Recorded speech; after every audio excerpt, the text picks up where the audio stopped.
friends, welcome to my channel Kalyani Vlogs and Cooking. இன்னைக்கு இட்லி பொடி இடிக்க போறேன். அது எப்படின்னு காமிக்கிறேன். அதுக்கு ஒரு 35 வரமிளகாய் வச்சிருக்கேன், 5 சுருக்கு மிளகாய் வச்சிருக்கேன், ஒரு 8 பெருங்காய கட்டி, ஒரு புடிச்சபடி உப்பு வச்சிருக்கேன். இதுக்கு கருவேப்பிலை வந்து 2 கைப்பிடி காய வச்சு கழுவிட்டு காய வச்சு வச்சிருக்கேன். அதை எடுத்துக்கலாம். இதுக்கு 2 டம்ளர் துவரம் பருப்பு, 2 டம்ளர் உளுந்தம் பருப்பு, 3 ஸ்பூன் ஜீரகம், ஒரு 3/4 டம்ளர் எள்ளு வச்சுருக்கேன்.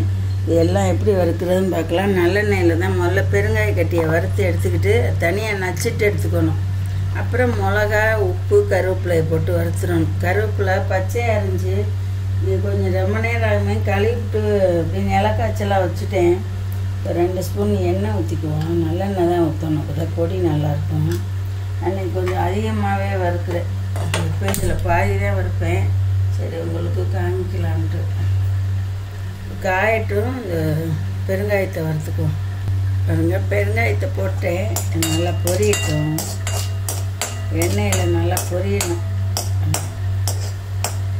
கொஞ்சம் வெள்ளையாக வந்துடும். கொஞ்சம் காமிக்கிறேன்.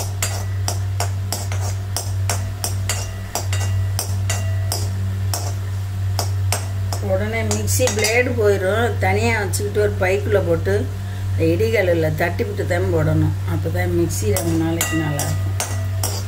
பாருங்கள், நல்லா எல்லா இடமும் பொரியிற மாதிரி பரட்டி விட்டுருங்க. இப்போ பாருங்கள், கலரே மாறிடுச்சு. பாருங்க, நல்லா வாசம் வருது. இப்போ எடுத்துக்குவோம். உடனே பொரிஞ்சிருச்சு, உங்களுக்கே பார்த்தா தெரியும். நல்லா பெருசாகிடுச்சு. பாருங்க, இப்போ மிளகாயோட உப்பு போட்டால் எப்போயுமே காரம் அடிக்காது.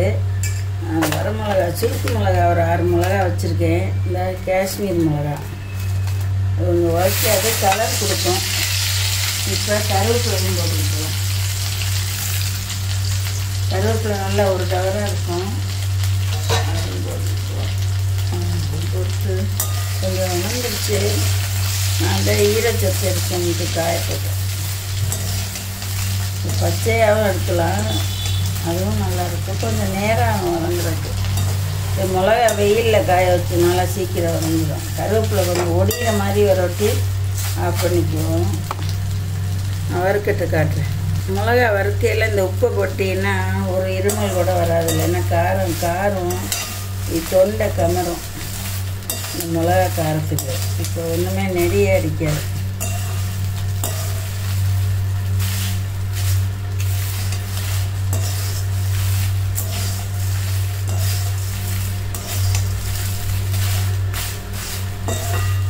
கருவேப்பிலை கொஞ்சம் நல்லா ஒடிகிற மாதிரி வரட்டி நிறுத்திக்கலாம். பாருங்கள், இந்த கருவேப்பிலை பாருங்கள் ஒடியுது. பாருங்கள், இப்படி ஒடியணும். ஒடிஞ்சால் நல்லா வெந்துருச்சுன்னு அர்த்தம். நான் அந்த ஒரு 5 நிமிஷம் சென்று கொட்டிக்கிறேன். மிளகா நல்லா வறுபட்டுருச்சு. இங்கே பாருங்க, கருவேப்பிலை பாருங்கள் நல்லா எப்படி ஒடியுது. பாருங்க, அப்படி நுணுங்குதா. இதான் கரெக்டான பதம். இப்போ கொட்டிக்கிறேன். ஜீரகத்தை வறுத்துக்குவோம்.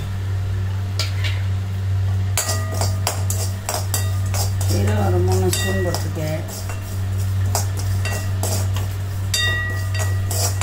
நல்லா பொரிய வறுக்கணும்.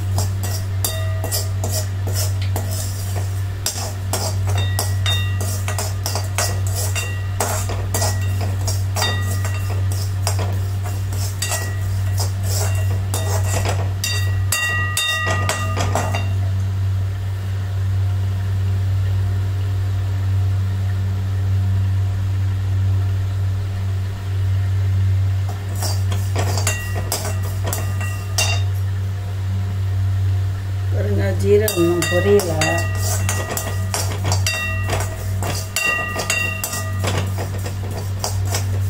இவ்வளோ வாசம் வந்துடுச்சு.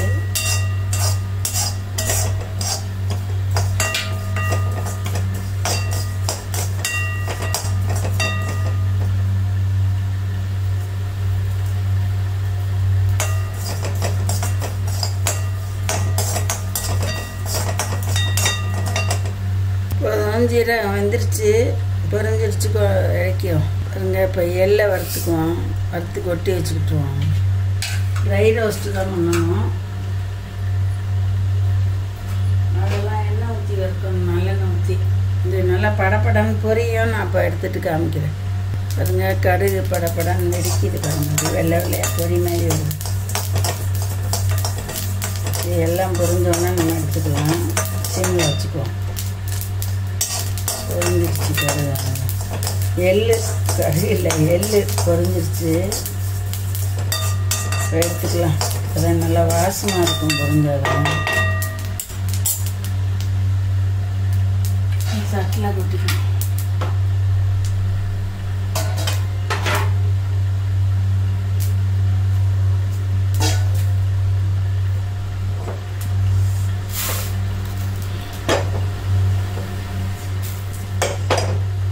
கொஞ்சமாக நல்லெண்ணெய் ஊற்றிக்குவோம். ஒரு 2 ஸ்பூன் ஊற்றிக்கிறேன். துவரம் பருப்பு வறுத்துக்கலாம். துவரம் பருப்பு வறுத்துக்கலாம். 2 உலக்கு. இது செடி போட்டேங்க. சில பேர் கடலைப்பருப்பு போடுவாங்க. அது வந்துடும். நான் போடுறதில்ல கடலைப்பருப்பு. நீங்கள் வேணா போட்டுக்கோங்க. எங்களுக்கு பிடிக்காது அது.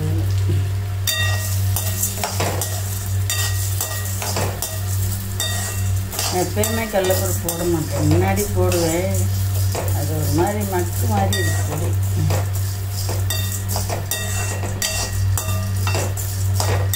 நல்லா செவக்க வறுத்துக்கணும். கொஞ்சம் வெந்தோன்னா அந்த சிம்மில் வச்சுக்கலாம். துவரம் பருப்பு இது உளுந்தம் பருப்பு வறுத்துட்டா பொடிக்கு வறுத்தாச்சு. எடுத்துட்டா வறுத்த மாதிரி தான் பொடிக்கு. பொடி இடிக்கணும்பா. எடுத்து வச்சுட்டா இடித்த மாதிரி தான். கரெக்டாக வறுத்துட்டா இடிச்சிடுவோம். ரொம்ப வெயில் ரொம்ப ஓவராக இருக்குது. அடுப்பில் நிற்க முடியல.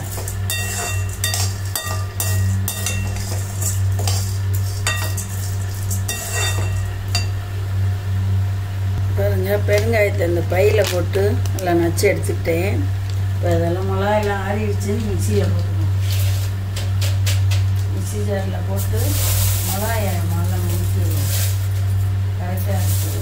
உங்களுக்கு கருவேப்பிலையெல்லாம் நல்லா ஒடியுது. நட்டு வேணும் ஆறிடுச்சு. சிம்மில் வச்சுருக்கேன்.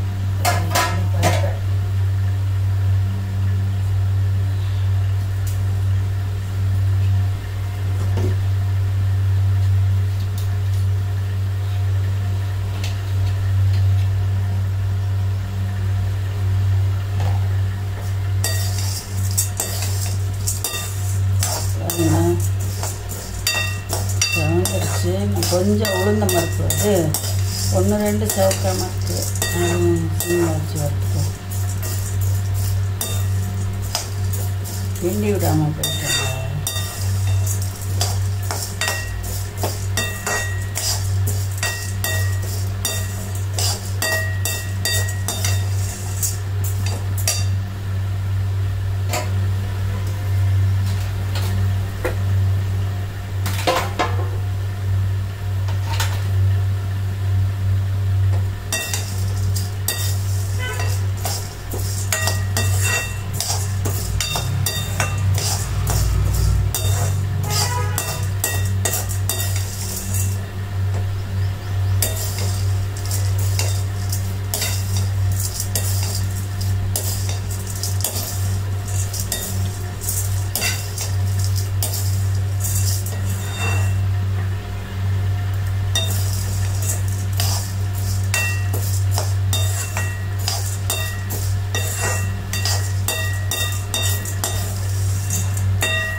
பாருங்க, துவரம் பருப்பு வறுத்துருச்சு.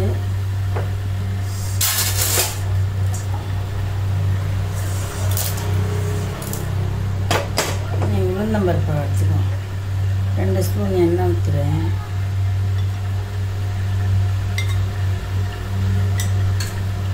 நல்லெண்ணெய் தான் ஊற்றிருக்கேன். இது காயட்டும். அந்த எண்ணெயை ஊற்றினோம்னா உடனே சீக்கிரம் காய்ஞ்சிடும், வறுபட்டுரும்.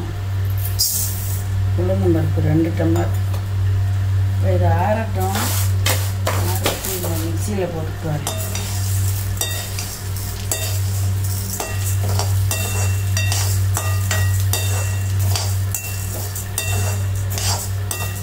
கொஞ்சம் எண்ணெய் பத்தலை, கொஞ்சம் ஊற்றிக்கும்.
பாருங்க, உளுந்தம்பருப்பு நல்லா வறுபட்டுருச்சு. ஒரு தட்டில் கொட்டி ஆற வச்சுக்கிறேன். ஆஃப் பண்ணிட்டேன். நல்லா சேப்பாக ஒரே மாதிரி வந்துருக்கணும். கொஞ்சம் சிம்மிலே வச்சு வறுக்கணும். முதல்ல கொஞ்சம் ஹையில் வைக்கணும். அரை வேக்காடு வெந்தோன்னா கொஞ்சம் சிம்மில் வச்சுக்கிட்டேன்னா அது கருகாமல் வரும். இப்போ ஒரு தட்டில் கொட்டிக்கலாம். ஆற வச்சுட்டு தான் அடிக்கணும். எள் மிளகாயெல்லாம் அடிச்சுட்டேன். இந்த ஆற வச்சுக்கிட்டு அடி.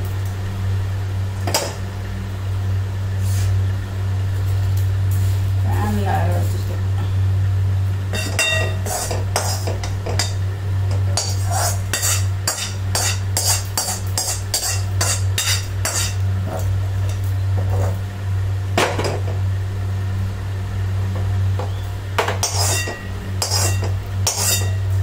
ஒரு தட்டில் கொட்டி ஆற வச்சுக்கிட்டு வரேன். ஆற ஒட்டி கொஞ்சம் விப்பரில் போட்டு அடித்தா ரொம்ப நைஸாக வராது. நான் அடிச்சுட்டு காமிக்கிறேன். மிளகாயெல்லாம் அடிச்சிட்டேன்.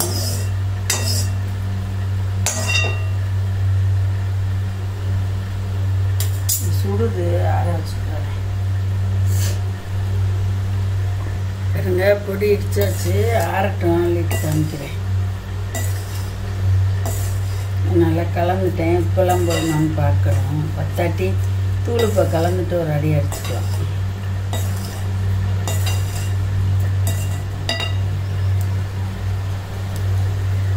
இப்போதான் கரெக்டாக இருக்கும். பாருங்க, இட்லி பொடி ரெடி ஆகிடுச்சு. இது போல் நீங்களும் செஞ்சு பாருங்கள். லைக் அண்ட் கமெண்ட்ஸாக ஷேர் பண்ணுங்கள். மறக்காமல் சப்ஸ்கிரைப் பண்ணுங்கள். தேங்க்ஸ் ஃபார் வாட்சிங். ஆற ஒட்டி தான் அள்ளி வைக்கணும்.